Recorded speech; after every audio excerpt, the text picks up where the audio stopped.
ನಮಸ್ಕಾರ ಸ್ನೇಹಿತರೆ. ಒಂದು ಕಡೆ ಅಮೆರಿಕ, ಕೆನಡಾ ಭಾರತೀಯರಿಗೆ ವೀಸಾ ಕೊಡೋಕೆ ಹಿಂದೆ ಮುಂದೆ ನೋಡ್ತಾ ಇದ್ರೆ, ಇತ್ತ ಫ್ರೆಂಡ್ಲಿ ಕಂಟ್ರೀಸ್ ಅಂತ ಗುರುತಿಸಿಕೊಂಡಿರೋ UAE, ನ್ಯೂಜಿಲೆಂಡ್, ಆಸ್ಟ್ರೇಲಿಯಾಗಳು ಕೂಡ ಲಕ್ಷಾಂತರ ಭಾರತೀಯರ ವೀಸಾ ಅಪ್ಲಿಕೇಶನ್ ರಿಜೆಕ್ಟ್ ಮಾಡ್ತಿವೆ.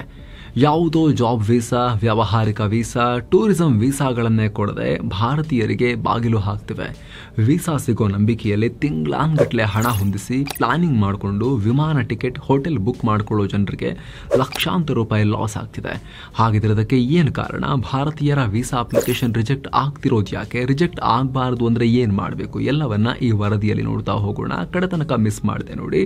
mastmaga.comಗೆ ಸ್ವಾಗತ. ನಾನು ಅಮರ್ ಪ್ರಸಾದ್. ಫ್ರೆಂಡ್ಲಿ ದೇಶಗಳಿಂದಲೇ ಬಿಗ್ ಶಾಕ್. ಕಳೆದ ಡಿಸೆಂಬರ್ನಲ್ಲಿ ಸೋಷಿಯಲ್ ಮೀಡಿಯಾಗಳಲ್ಲೆಲ್ಲ ವೀಸಾ ರಿಜೆಕ್ಟ್ ಆದವರ ಪೋಸ್ಟ್ಗಳು ತುಂಬಿ ತುಳುಕಾಡ್ತಿದ್ವು. ಈ ಪೈಕಿ ಹೆಚ್ಚಿನವರು ಮಿತ್ರ ರಾಷ್ಟ್ರಗಳು. PM ಮೋದಿ ಬರೋಬ್ಬರಿ 7 ಬಾರಿ ಭೇಟಿ ಕೊಟ್ಟಿರೋ UAEಯಿಂದ ವೀಸಾ ರಿಜೆಕ್ಷನ್ಗೆ ಒಳಗಾದವರು. ಸಾಮಾನ್ಯವಾಗಿ UAE ಟೂರಿಸ್ಟ್ಗಳಿಗೆ ಬನ್ನಿ ಬನ್ನಿ ಅಂತ ಹೊರ್ಮುಸ್ ಜಲಸಂಧಿಯ ಬಾಗಿಲನ್ನ ತೆರೆದು ಆಹ್ವಾನ ಕೊಡುತ್ತೆ. ಹಬೀಬಿ ಕಮ್ ಟು ದುಬೈ ಅಂತ ಜಗತ್ತಿನ ತುಂಬಾ ಟೂರಿಸಂ ಅಡ್ವರ್ಟೈಸ್ಮೆಂಟ್ ಕೊಡುತ್ತೆ. ಅಟ್ರಾಕ್ಟಿವ್ ಬಿಲ್ಡಿಂಗ್ಗಳು, ಮ್ಯೂಸಿಯಂಗಳನ್ನು ನಿರ್ಮಾಣ ಮಾಡ್ತಾ ದೊಡ್ಡ ಟೂರಿಸ್ಟ್ ಡೆಸ್ಟಿನೇಷನ್ ಆಗ್ತಾ ಇದೆ. ಆದರೆ ಅದೇ UAE ಈಗ ಭಾರತೀಯರ ವೀಸಾಗಳನ್ನು ರಿಜೆಕ್ಟ್ ಮಾಡ್ತಿರೋ ಸಂಖ್ಯೆ ಜಾಸ್ತಿ ಆಗಿದೆ. ಅಷ್ಟೇ ಅಲ್ಲ, ನ್ಯೂಜಿಲೆಂಡ್, ಆಸ್ಟ್ರೇಲಿಯಾ, UK, ಅಮೆರಿಕ ಮತ್ತು ಶೆಂಗೆನ್ ಪ್ರದೇಶದಲ್ಲಿ ಭಾರತೀಯರ ವೀಸಾ ರಿಜೆಕ್ಟ್ ಆಗ್ತಿವೆ. ನ್ಯೂಜಿಲೆಂಡ್ನಲ್ಲಂತೂ 100ರಲ್ಲಿ ಆಲ್ಮೋಸ್ಟ್ 33 ವೀಸಾ ರಿಜೆಕ್ಟ್ ಆಗ್ತಿವೆ. ಕಳೆದ 12 ತಿಂಗಳಲ್ಲಿ 1,03,911 ವೀಸಾ ಅಪ್ಲಿಕೇಶನ್ ಪೈಕಿ 33,714 ವೀಸಾ ಅಪ್ಲಿಕೇಶನ್ಗಳು ರಿಜೆಕ್ಟ್ ಆಗಿವೆ. ಅದೇ ರೀತಿ ಆಸ್ಟ್ರೇಲಿಯಾ 3,77,614 ವೀಸಾ ಪೈಕಿ ಬರೋಬ್ಬರಿ 1,15,757 ಅಪ್ಲಿಕೇಶನ್ಸ್ ಅನ್ನ ರಿಜೆಕ್ಟ್ ಮಾಡಿದೆ. ಇನ್ನು UK ಕೂಡ ಆಲ್ಮೋಸ್ಟ್ 17% ಅಪ್ಲಿಕೇಶನ್ಸ್ ಅನ್ನ ರಿಜೆಕ್ಟ್ ಮಾಡಿರೋ ರಿಪೋರ್ಟ್ಸ್ ಇವೆ.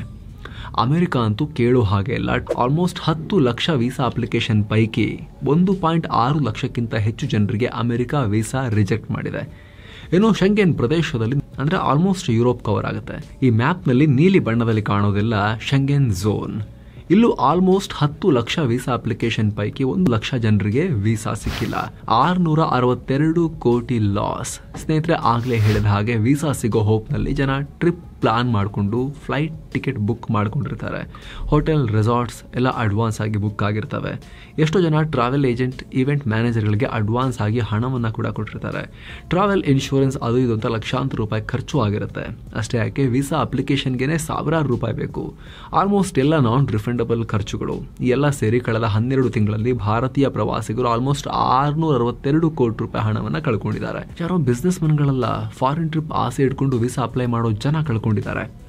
ಒಬ್ಬೊಬ್ಬರಿಗೂ ಕನಿಷ್ಠ 1 ಲಕ್ಷ ರೂಪಾಯಿಂದ 5-6 ಲಕ್ಷ ರೂಪಾಯಿವರೆಗೆ ಕಿತ್ಕೊಂಡು ಹೋಗಿದೆ. ಅಮೆರಿಕ ಒಂದೇ ಸುಮಾರು 256 ಕೋಟಿ ರೂಪಾಯಿ ನುಂಗಿದೆ. ಶೆಂಗೆನ್ ಪ್ರದೇಶದಲ್ಲಿ 124 ಕೋಟಿ, ಆಸ್ಟ್ರೇಲಿಯಾ 93 ಕೋಟಿ, ನ್ಯೂಜಿಲೆಂಡ್ ವೀಸಾ ರಿಜೆಕ್ಷನ್ ನಲ್ಲಿ 72 ಕೋಟಿ ರೂಪಾಯಿ ನಮ್ಮ ಜನಕ್ಕೆ ಲಾಸ್ ಆಗಿದೆ. ಸ್ನೇಹಿತರೆ, ವರದಿಯಲ್ಲಿ ಮುಂದುವರಿಯೋಕ್ಕಿಂತ ಮುಂಚೆ ನಮ್ಮ ಈ ವಿಡಿಯೋದ ಪಾರ್ಟ್ನರ್ಸ್ ಆಗಿರೋ ಪಾಲಿಸಿ ಬಜಾರ್ನ NRI ಹೆಲ್ತ್ ಇನ್ಶೂರೆನ್ಸ್ ಬಗ್ಗೆ ನೋಡೋದಾದ್ರೆ, ಸ್ನೇಹಿತರೆ, ವಿದೇಶದಲ್ಲಿ ಕೆಲಸ ಮಾಡ್ತಿರುವಂಥ ಭಾರತೀಯರು, ಅದು ಗಲ್ಫ್ ಆಗಿರ್ಬೋದು, ಯುರೋಪ್ ಆಗಿರ್ಬೋದು, ಅಮೆರಿಕ ಆಗಿರ್ಬೋದು, ಅಥವಾ ಆಸ್ಟ್ರೇಲಿಯಾ, ನ್ಯೂಜಿಲೆಂಡ್ ಆಗಿರ್ಬೋದು, ಎಲ್ಲೇ ವಿದೇಶದಲ್ಲಿ ಕೆಲಸ ಮಾಡ್ತಿರೋ ಭಾರತೀಯರು ಭಾರತದಲ್ಲಿರೋ ಅವರ ಪೇರೆಂಟ್ಸ್ ಆರೋಗ್ಯಕ್ಕೆ ರಕ್ಷಣೆ ಕೊಡೋಕೆ ಅವರು ಭಾರತದ ಹೆಲ್ತ್ ಇನ್ಶೂರೆನ್ಸ್ ಪ್ಲಾನ್ ಅನ್ನ ಅವರಿಗೆ ಮಾಡಿಸ್ಬೋದು. ಪಾಲಿಸಿ ಬಜಾರ್ ಮೂಲಕ ಮಾಡಿಸಿದಾಗ policy Bazaar dedicated relationship manager ಅನ್ನ ಕೊಡೋ ಮೂಲಕ ನಿಮ್ಮ ಅನುಪಸ್ಥಿತಿಯಲ್ಲಿ ಅವ್ರಿಗೆ ಏನಾದರೂ ಆರೋಗ್ಯದ ಸಮಸ್ಯೆ ಆದರೆ ಅವ್ರಿಗೆ ಕಾಲ್ ಮಾಡಿದ್ರೆ ಸಾಕು. ಅವರೇ ಬಂದು ಹಾಸ್ಪಿಟಲ್ ಅಡ್ಮಿಷನ್ ಮಾಡೋದ್ರಿಂದ ಹಿಡಿದು ಕ್ಲೇಮ್ಗೆ ಹೆಲ್ಪ್ ಮಾಡೋದ್ರಿಂದ ಹಿಡಿದು ನಾನ್ ಮೆಡಿಕಲ್ ರಿಕ್ವೈರ್ಮೆಂಟ್, ಅವ್ರಿಗೆ ಏನಾದರೂ ಟ್ರಾವೆಲ್ ಮಾಡೋ ಅಗತ್ಯ ಇದ್ರೆ, ಅವ್ರಿಗೆ ಏನಾದ್ರು ಹೆಲ್ಪ್ ಬೇಕಂದ್ರೂ ಕೂಡ ಇವ್ರನ್ನ ಕೇಳಿದ್ರೆ ನಾವು ಅದಕ್ಕೆ ವ್ಯವಸ್ಥೆ ಮಾಡಿದೀವಿ, ಹೊಸ ಪ್ರೋಗ್ರಾಮ್ ಲಾಂಚ್ ಮಾಡಿದೀವಿ ಅಂತ ಪಾಲಿಸಿ ಬಜಾರ್ ಹೇಳ್ತಾ ಇದೆ. ಇದಕ್ಕೆ ಸಂಬಂಧಪಟ್ಟಂತೆ ಡಿಸ್ಕ್ರಿಪ್ಷನ್ ಮತ್ತು ಪಿನ್ ಕಾಮೆಂಟ್ ನಲ್ಲಿ ನಾವು ಲಿಂಕ್ ಅನ್ನು ಕೊಟ್ಟಿರ್ತೀವಿ. ಆಸಕ್ತರು ಕ್ಲಿಕ್ ಮಾಡೋ ಮೂಲಕ NRI ಹೆಲ್ತ್ ಪ್ಲಾನ್ಗಳನ್ನು ಚೆಕ್ ಮಾಡಿ ಅಪ್ ಟು 35% ಚೀಪರ್ ಪ್ರೈಸ್ನಲ್ಲಿ, ಇಂಟರ್ನ್ಯಾಷನಲ್ ಪ್ಲಾನ್ಗಿಂತ ಕಮ್ಮಿ ಪ್ರೈಸ್ನಲ್ಲಿ ನೀವು ಇದನ್ನು ಚೆಕ್ ಮಾಡ್ಬೋದು. ಹಾಗೂ ಪಾಲಿಸಿ ಬಜಾರ್ನ ಡೆಡಿಕೇಟೆಡ್ ರಿಲೇಶನ್ಶಿಪ್ ಮ್ಯಾನೇಜರ್ನ ಈ ಹೊಸ ಸರ್ವಿಸ್ ಇದೆ, ಅದ್ರ ಬಗ್ಗೆ ಕೂಡ ಪೂರ್ಣ ಮಾಹಿತಿಯನ್ನು ಪಡಿಬೋದು. ಡಿಸ್ಕ್ರಿಪ್ಷನ್ನಲ್ಲಿ ಪಿನ್ ಮಾಡಿರೋ ಕಮೆಂಟಲ್ಲಿ ಲಿಂಕ್ ಇದೆ. ನೀವು NRI ಆಗಿದ್ರೆ ನಿಮ್ಮ ವಯಸ್ಸಾಗಿರೋ ಪೋಷಕರಿಗೆ, ಭಾರತದಲ್ಲಿರೋ ಪೋಷಕರಿಗೆ ಹೆಲ್ತ್ ಇನ್ಶೂರೆನ್ಸ್ ಮಾಡಿಸೋಕೆ ಇವುಗಳನ್ನು ಚೆಕ್ ಮಾಡಬಹುದು ನೀವು. ಬನ್ನಿ ಈಗ ವರದಿಯಲ್ಲಿ ಮುಂದುವರಿಯೋಣ. ಡಾಕ್ಯುಮೆಂಟ್ ಸರಿ ಇದ್ರೂ ವೀಸಾ ಇಲ್ಲ, ಬುಕ್ ಮಾಡಿರೋ ಹೋಟೆಲ್ನಲ್ಲಿ ರಿಫಂಡ್ ಆಪ್ಷನ್ ಇಲ್ಲ, ನಾನ್ ರಿಫಂಡಬಲ್ ಹೋಟೆಲ್ ಬುಕ್ ಮಾಡಿದ್ದಾರೆ ಅನ್ನೋ ಕಾರಣವನ್ನು ಕೊಟ್ಟು ಹಲವು ದೇಶಗಳು ವೀಸಾ ರಿಜೆಕ್ಟ್ ಮಾಡಿವೆ. ಸಿಲ್ಲಿ ಕಾರಣ ಕೊಟ್ಟು ಎಲ್ಲ ಡಾಕ್ಯುಮೆಂಟ್ ಸರಿಯಾಗಿ ಕೊಟ್ಟಿದ್ರೂ ಇಂಥ ಕಾರಣಗಳಿಗೆ ವೀಸಾ ರಿಜೆಕ್ಟ್ ಆಗಿ ಲಕ್ಷಾಂತರ ರೂಪಾಯಿ ಲಾಸ್ ಆಗಿರೋ ಉದಾಹರಣೆಗಳಿವೆ. ಇದರ ಜೊತೆಗೆ ಒಂದಷ್ಟು ಸೀರಿಯಸ್ ಅಂಶಗಳು ಇವೆ. ಕೆಲ ಇಮಿಗ್ರೇಷನ್ ಪೋರ್ಟಲ್ಗಳ ಪ್ರಕಾರ ಅತಿಯಾದ ವೀಸಾ ಅರ್ಜಿಗಳ ಸಂಖ್ಯೆ, ಬಿಗಿಯಾದ ವಲಸೆ ನೀತಿ, ಕೆಲವೊಮ್ಮೆ ವೀಸಾ ಪ್ರೊಸೆಸಿಂಗ್ ಟೈಮ್ನಲ್ಲೇ ರೂಲ್ಸ್ ಚೇಂಜ್ ಆಗೋದು, ಹೀಗೆ ಹಲವು ಕಾರಣಗಳಿಗೆ ವೀಸಾ ರಿಜೆಕ್ಟ್ ಆಗ್ತಾ ಇರುತ್ತೆ. ಈಗ ವೀಸಾ ಅಪ್ಲಿಕೇಶನ್ಗಳ ಸಂಖ್ಯೆ ಪ್ರೀ ಪ್ಯಾಂಡಮಿಕ್ ಲೆವೆಲ್ಗಿಂತ ಹೆಚ್ಚಾಗಿದೆ. ಅಂದರೆ ಜನ ಫಾರಿನ್ ಟ್ರಿಪ್ ಹೋಗೋದು ಜಾಸ್ತಿ ಆಗಿದೆ. ಈ ಡಿಮಾಂಡ್ನಿಂದಲೇ ಅಮೆರಿಕದ B1 B2 ವೀಸಾ ಸಿಗಬೇಕು ಅಂದರೆ 400ರಿಂದ 500 ದಿನ ವೇಟಿಂಗ್ ಪೀರಿಯಡ್ ಇದೆ. ಕಳೆದ ಜನವರಿಯಿಂದ ಅಕ್ಟೋಬರ್ವರೆಗೆ 2.5 ಕೋಟಿ ಭಾರತೀಯರು ವಿದೇಶಗಳಿಗೆ ಟ್ರಾವೆಲ್ ಮಾಡಿದ್ದಾರೆ. ಇದು ಕಳೆದ ವರ್ಷಕ್ಕಿಂತ 8.5% ಜಾಸ್ತಿ. ಇನ್ನು ಕಳೆದ ವರ್ಷ UAE ಟೂರಿಸ್ಟ್ ವೀಸಾಗಳಿಗೆ ಸ್ಟ್ರಿಕ್ಟ್ ರೂಲ್ಸ್ ಜಾರಿ ಮಾಡಿಕೊಂಡಿದೆ.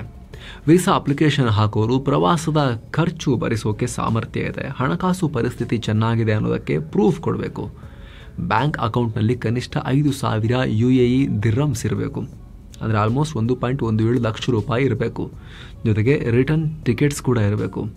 ಅಲ್ಲಿ ನೀವು ಮಾಡಿಕೊಂಡಿರೋ ವಸತಿ ಸೌಲಭ್ಯದ ಬಗ್ಗೆ ಕೂಡ ಮಾಹಿತಿ ಕೊಡಬೇಕು. UAE ಸೌದಿಗಳಿಗೆ ಪಾಕ್ನಿಂದ ಹೋಗೋ ಒಂದಷ್ಟು ಜನ ವೀಸಾ ಅವಧಿ ಮುಗಿದ ಮೇಲೂ ಕೂಡ ಅಲ್ಲೇ ಇದ್ಕೊಂಡು ಅಲ್ಲಿ ಭಿಕ್ಷುಕರ ಸಂಖ್ಯೆ ಜಾಸ್ತಿ ಆಗಿರೋ ವರದಿ ಕೇಳೇ ಇರ್ತೀರಾ. ಅದೇ ರೀತಿ ಕೆಲವರು ಅಲ್ಲೇ ಅಕ್ರಮವಾಗಿ ಕೆಲಸ ಹುಡ್ಕೊಂಡು ಸೆಟ್ಲ್ ಆಗೋಕ್ಕೂ ಕೂಡ ಪ್ರಯತ್ನ ಪಡ್ತಾರೆ ಇಲ್ಲಿಗಲ್ ಆಗಿ. ಟೂರಿಸ್ಟ್ ವೀಸಾಗಳು ಈ ರೀತಿ ದುರ್ಬಳಕೆ ಆಗ್ತಿರೋದು ಹೆಚ್ಚಾಗ್ತಿರೋದ್ರಿಂದಲೇ UAE ಸೇರಿದಂತೆ ಹಲವು ರಾಷ್ಟ್ರಗಳು ಟಫ್ ರೂಲ್ಸ್ ತರ್ತಾ ಇವೆ. ಇನ್ನು ಕಳೆದ ನವೆಂಬರ್ನಲ್ಲಿ ಕೆನಡಾ ತನ್ನ 10 ವರ್ಷಗಳ ಮಲ್ಟಿಪಲ್ ಎಂಟ್ರಿ ಟೂರಿಸ್ಟ್ ವೀಸಾವನ್ನ ಸಸ್ಪೆಂಡ್ ಮಾಡಿದೆ. ಅಷ್ಟೇ ಯಾಕೆ ಇಂಡೋನೇಷ್ಯಾದ ಟೂರಿಸ್ಟ್ ಹಬ್ ಆಗಿರೋ ಬಾಲಿನಲ್ಲೂ ಸ್ಟ್ರಿಕ್ಟ್ ರೂಲ್ಸ್ ಬಂದಿದೆ. ಅಲ್ಲಿ ವೀಸಾ ಕಂಡೀಷನ್ ಬ್ರೇಕ್ ಮಾಡೋರಿಗೆ ಜೈಲು ಶಿಕ್ಷೆನೇ ಕೊಡಲಾಗ್ತಿದೆ. ಜೊತೆಗೆ UK, ಯುರೋಪಿಯನ್ ಯೂನಿಯನ್, ನ್ಯೂಜಿಲೆಂಡ್, ಶೆಂಗೆನ್ ರಾಷ್ಟ್ರಗಳು ಕೂಡ ವೀಸಾ ಫೀಸನ್ನು ಜಾಸ್ತಿ ಮಾಡಿವೆ. ಏನು ಪಾಸ್ಪೋರ್ಟ್ ಮಹತ್ವ. ಹೆನ್ಲಿ ಪಾಸ್ಪೋರ್ಟ್ ಇಂಡೆಕ್ಸ್ನಲ್ಲಿ ಭಾರತದ ಪಾಸ್ಪೋರ್ಟ್ ರ್ಯಾಂಕಿಂಗ್ ಕೂಡ ಕೆಳಗೆ ಹೋಗಿದೆ. 80ರಿಂದ 85ನೇ ಸ್ಥಾನಕ್ಕೆ ಬಿದ್ದು ಹೋಗಿದೆ. ಪಾಸ್ಪೋರ್ಟ್ ರ್ಯಾಂಕಿಂಗ್ ಕಮ್ಮಿ ಇದ್ರೆ ಆ ರಾಷ್ಟ್ರಗಳಲ್ಲಿ ಸಮಸ್ಯೆಗಳಿವೆ ಅಂತ ಅರ್ಥ.